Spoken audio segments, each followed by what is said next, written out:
सी voter की बात कर रहे थे, मैं उसका भी दिखा देता हूं डेटा जो है, मुझे याद आया मुझे। जी बिल्कुल, वो मुख्यमंत्री के चेहरे को लेकर उन्होंने लोगों की राय पूछी थी। तो तेजस्वी यादव इसमें सबसे आगे नजर आ रहे हैं। तेजस्वी यादव की पॉपुलैरिटी रेटिंग लगभग 41% है। जून में 35% थी, अगस्त में 31% थी और सितंबर में ये 35% पर पहुंच गई है। दूसरे नंबर पर प्रशांत किशोर हैं, जो फरवरी में 15% लोगों की पसंद थे, जून में 16%, अगस्त में 18% और अब सितंबर में आकर के आखिर में ये 23% लोगों की पहली पसंद बने। ये दूसरे नंबर पर हैं। और नीतीश कुमार का ग्राफ सुधरा तो है, लेकिन वो तीसरे नंबर पर हैं। फरवरी में 18% लोग नीतीश कुमार को फिर से मुख्यमंत्री देखना चाहते थे, जून में ये 17% हो गया, अगस्त में और घट के 15% हो गया और अब 1% बढ़ के 16% पर आ गया। और चिराग पासवान की अगर बात करें तो वो नंबर 4 पर दिखाई दे रहे हैं और सितंबर में जो उनकी पॉपुलैरिटी रेटिंग है वो 10% के करीब पहुंची हुई है। तो यहां बहुत ज्यादा तुलना करने के लिए नहीं है, इतना ही पता चल रहा है कि तेजस्वी यादव नंबर 1 पर हैं और नीतीश कुमार जो है नंबर 3 पर जाते हुए दिखाई दे रहे हैं। लेकिन जो हमने 3 सर्वे दिखाए राहुल जी, ये 3 सर्वे कम से कम बढ़त एनडीए को ही दिखा रहे हैं। ये अलग सवाल है कि बिल्कुल साफ मेजोरिटी की सरकार बन जाएगी या थोड़ा खींचतान के बनेगी, वो अलग बात है। देखिए, जहाँ तक मुझे समझ आ रही है, क्योंकि मैं वहाँ गया भी हूँ और उससे वहाँ पे देखा भी है। देखिए, जहाँ तक जातियों का झुकाव है, बिल्कुल साफ साफ वहाँ पर चीज़ें हैं। एनडीए की अगर हम बात करें, 48% जातियाँ जो है वो उनको वोट करती हैं, जिसमें ब्राह्मण, भूमियार, कायस्थ, राजपूत, बनिया, कुर्मी, कुशवाहा, इस तरह की काफ़ी सारी जातियाँ हैं। दूसरी तरफ अगर मैं जो विपक्षी गठबंधन है उसकी बात करूँ तो लगभग 41% जातियाँ जो हैं या फिर कम्युनिटीज़ हैं, जिसमें यादव, मुस्लिम, हरिजन, पासी, मल्लाह, ये सारे हैं, वो जो है क्लियरली जो है वो विपक्षी दलों को वोट करते हैं। अब फैक्टर क्या आता है, अगर इतने ही कॉन्फिडेंट होते तो क्यों बांट रहे होते 10,000 रुपये, क्यों बांट रहे होते इस तरह की 125 जो है यूनिट बिजली मुफ्त हो जाए, क्यों बांट रहे होते? अगर इतना ही चांस तो कोई भी नहीं देता ना, 20 साल की एंटी इनकम्बेंसी तो है। कॉन्फिडेंस होगा तो देखिए, मैं ये नहीं मानता कि नरेंद्र मोदी जो हैं जब वो चुनाव लड़ते हैं तो उनको बड़ा कॉन्फिडेंस होता है, वो कुछ ऐसा नहीं करते हैं। बहुत कम चीज़ों में इस तरह की चीज़ें होती है कि चुनाव से पहले अच्छा रेवड़ियाँ बांटनी शुरू कर दी। दूसरी बात, क्या हम जो पीके का फैक्टर है, प्रशांत किशोर का फैक्टर, उसे बिल्कुल नजरअंदाज कर देंगे? क्या पीके दोनों साइड के वोट नहीं काट रहे होंगे? अगर दोनों साइड के वोट काट रहे होंगे तो चुनाव जो है काफी क्लोज। सवाल था कितना, मैं उसका भी इशारा, देखिए मैं आज सर्वे के हवाले बात कर सकता हूं। तो 2 सर्वे ने बताया 8-10% के करीब वोट, 8% भी वोट काट रहे हों तो भी वो दोनों साइड के वोट काट रहे होंगे। और ऐसे में वो सीटें जहां पर बहुत कम मार्जिन से चुनाव हारा या जीता जाता है, वो सारी सीटें इफेक्ट हो रही हैं, क्योंकि प्रशांत किशोर किसी जाति के नाम पे वोट नहीं मांग रहे। वो विकास के नाम पर, अपनी छवि के नाम पर कि मैं, इन लोगों ने जो पिछली सरकारें उन्होंने कुछ किया नहीं है, मैं करके दिखाऊंगा, इस तरह की बातें कर रहे हैं। और उन्होंने एक अपना प्लान भी सामने रखा है कि वो किस तरह से रोजगार देंगे या किस तरह से बाकी सब चीजें देंगे। और मैंने जैसे कहा कि प्रशांत किशोर की वहां बात हो रही है, वहां पे ग्राउंड लेवल पे बात हो रही है प्रशांत किशोर की। तो ऐसे में अगर वो दोनों साइड पर सेंधमारी करेंगे तो क्या दोनों साइड को जो नुकसान होगा उससे किसको फायदा होगा, ये वाली भी बात देखने पड़ेगी। अरे देखिए, अभी एक सीट शेयरिंग जो है एक मुद्दा जरूर है अभी भी।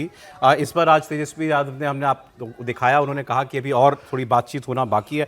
कल से कुछ जो खबरों में घूम रहा है, अभी कयास हैं, अभी इस पर कोई मुहर नहीं लगी है, ना ही इस पर किसी दल के किसी नेता ने बोला है, लेकिन 2-3 जगह से क्योंकि मेरे पास आया तो चर्चा के लिए हमारे लिए हो सकता है कि एनडीए में मुमकिन है JDU 101 seat, BJP 100 seat, Lojpa 26 seat, RLM Upendra Kushwaha की 8 सीट, हमको जीतन राम मांझी की उनको 8 सीट दी जाए। मोटा मोटा मतलब एनडीए और बीजेपी बराबर 100 सीट के आसपास। पहले भी जब लड़े तो ऐसा ही रहा है इनका समीकरण। इसमें चिराग पासवान की जो लोजपा है वो एक, उसको एडजस्ट पहली बार इनको करना पड़ेगा, तो 26 सीटें तक जो हैं वो लोजपा को दी जा सकती हैं। मतलब 25 सीटें हमारी मोटा मोटा कि उनको ये सीटें जा सकती हैं। इसकी बात हम करेंगे। महागठबंधन के नेता इस पर थोड़ा खुलकर बात कर रहे हैं, तो मैं आपको 2 रिएक्शन जो हैं वहां से दिखाता हूं। कांग्रेस पार्टी के जो प्रदेश अध्यक्ष हैं राजेश राम, उन्होंने कहा कि महागठबंधन के सभी 6 पार्टनर्स में सीट सहमति काफी हद तक हो चुकी है। आज फाइनल मीटिंग की बात कही जा रही है और जिन सीटों पर अभी पेच फंसा हुआ है वो भी हम जल्द सुलझा लेंगे। एक एक बिंदुवार तरीके से एक एक सीट पर एक एक साथियों के क्रॉस सीटिंग पर सभी चर्चाएं चली। बहुत सा चीज का हम लोगों ने आज निष्पादन कर दिया और निष्पादन में ये रिजल्ट हुआ कि हम लोग जिस तरह से सारी विषयों पर चर्चा की। खास करके हम लोग 6 पार्टनर हैं, उनकी स्पेस को लेकर के सबसे ज़्यादा उस पर गहन चिंतन था। और तीसरी जो बात थी कि कई सीट ऐसे थे जो दूसरे मित्र के वो चाहते थे, हमारे सीट कुछ और चाहते थे, तो इस सभी विषयों पर हम लोग क्रॉस चेक कर करके एक ठोस रिजल्ट तक पहुंचे हैं और फिर हम लोग इस पर आगे भी बैठेंगे। ये कांग्रेस पार्टी के लिए और महागठबंधन के लिए बहुत क्रूशल है कि कांग्रेस कितनी सीटें लड़ती है और कौन सी सीटें लड़ती है, क्योंकि पिछली बार तेजस्वी यादव के मुख्यमंत्री ना बन पाने का ठीकरा बहुत हद तक कांग्रेस के सर पर उड़ा गया था कि सीटें आपने 70 ले ली, जीत के आए आप 19 सीटें। कांग्रेस का एक कहना था कि हमको वही ज्यादातर वो सीटें दी गई जहां पर गठबंधन कमजोर था, जहां पर ऑपोजिट या कांग्रेस आरजेडी का उम्मीदवार बरसों से नहीं जीता हुआ था, वो सीटें हमको मिली। तो उन्होंने दबाव इसीलिए बना हुआ कि हमको अच्छी सीटें चाहिए। दूसरी ओर कल महागठबंधन की मीटिंग भी हुई थी तेजस्वी यादव के घर पर, एक प्रेस कॉन्फ्रेंस भी होगी, इसमें सीट बंटवारे को लेकर औपचारिक ऐलान होगा। इस मीटिंग से जब बाहर निकले वीआईपी के लीडर मुकेश सहनी, तो उन्होंने एक बार फिर कहा कि वह हमारा मुद्दा है डिप्टी सीएम, अगर महागठबंधन जीतेगा तो डिप्टी सीएम हम बनेंगे। सीट शेयरिंग को लेकर सर वो सब हो चुका है, वो सब में कोई नहीं दिक्कत है, सब हो चुका है। ठीक है, डिप्टी सीएम आप ही होंगे सर? अरे इसमें भी कोई कहने वाली बात है क्या? शुभ शुभ बोलो यार, हम हैं, सरकार बनाएंगे, डिप्टी सीएम बनेंगे।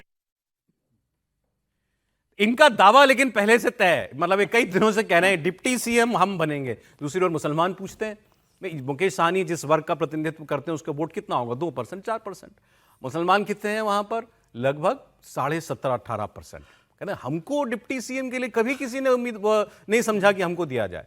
हाँ, मुकेश सहनी खुलकर दावा कर रहे हैं, और ये तो कल सीट बंटवारे की मीटिंग से बाहर निकल के ही यूं बोले हैं, ये शुभ शुभ बोलो हमको डिप्टी सीएम बनना। इतना तय है क्या इनका डिप्टी सीएम बनना अगर जीत गए तो? देखिए, वो खुद तय मान के चल रहे हैं कि मुझे डिप्टी सीएम बनाया जाए, और वो इसकी लगातार मांग कर रहे हैं। लेकिन उनकी मांग भी आप देखिए, महागठबंधन में है तो उनको डिप्टी सीएम के नीचे कुछ मंजूर नहीं है, और कहते हैं कि एनडीए अगर लेंगे तो एनडीए में अगर हमारे समाज को आरक्षण अगर दे देंगे मोदी जी केंद्र में, तो हम बिना किसी मांग के उनके पास चले जाएंगे।